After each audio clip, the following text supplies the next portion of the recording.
Hello everybody, this is The Organic Guy. Welcome, and today I'm super excited to be joined by Karen Mapusua, who is the president of IFOAM Organics International. So we are in the third day of BIOFACH. How's been your experience so far?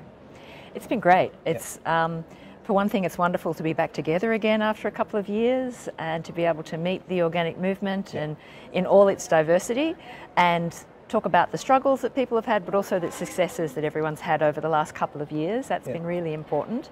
The show is a little bit smaller than usual, but in lots of ways people have been saying that's good. It's giving us more time together, and the exhibitors have really said that the customers that are coming through are high value customers. They're really good conversations and people are getting a lot from the trade fair. So it's been a great experience.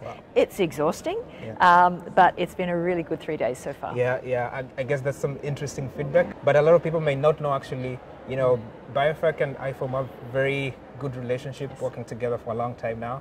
So can you maybe give us a highlight on, how does that relationship has come about and how is it going so far? Yeah, so we have been working with BIOFACH for a long time. We're a partner in delivering BIOFACH, which is valuable for us, I think, as well as for the BIOFACH group. We work together on things like the opening and trying to build a really useful conference program alongside, and of course to help share the message of organic more broadly. Exhibitors come and they have a product to sell, but we also need to be able to keep the story around what organics means, not just for market, but for farmers' livelihoods and for environment and for all those other really key issues. So our partnership with BIOFACH really allows us to weave that story into the commercial sector as well. Interesting perspective.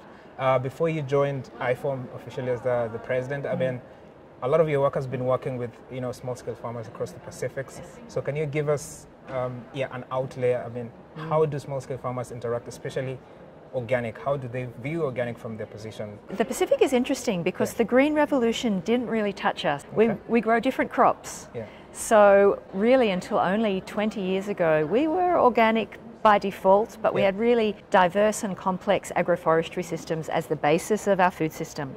So when you talk to smallhold farmers about organic in the Pacific, it goes straight to their heart and they go, yes, what my grandfather did or what my father did. So there's a really close connection to the land and to food and to production.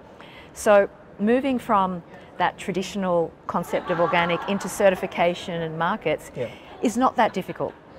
We work a lot with participatory guarantee systems in the Pacific. Our focus is not so much on export. We have some crops that are focused for export, coconuts obviously, but food security, protecting our environment, protecting our reefs, they're the things that are really the heart and soul of the organic movement in the Pacific region. Talking about food systems, I mean, recently FAO did have a food system summit, and organic is one of those systems that are always talked about. So moving forward, I mean, what role do you see organic as a movement playing in shaping the next summits and maybe in the food system as a whole? I think it plays a really critical role. We can have a food system that feeds us, but it damages the environment, or a food system that feeds us but doesn't nourish us.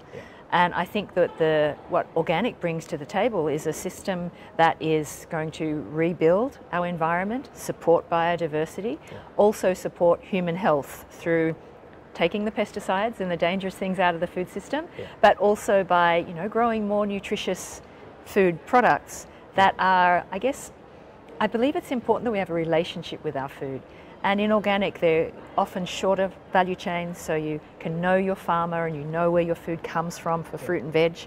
And I think that's part of that whole picture of building a food system that is not removed from us, but we're close to the farmers and we're close to the land that produces the food.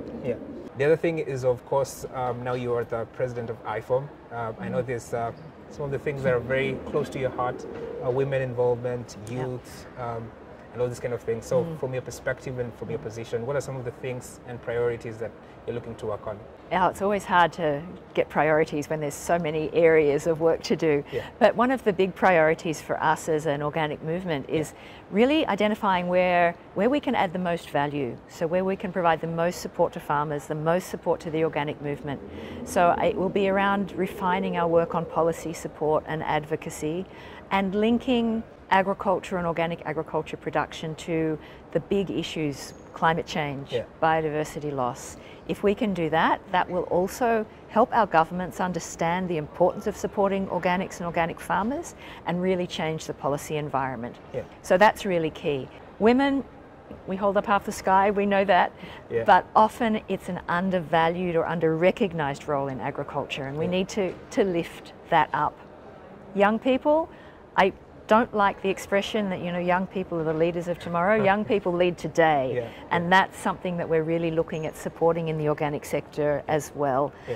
The young people that are in the sector are our leaders and inspiration, and we've got to continue to support that as well. Yeah, interesting.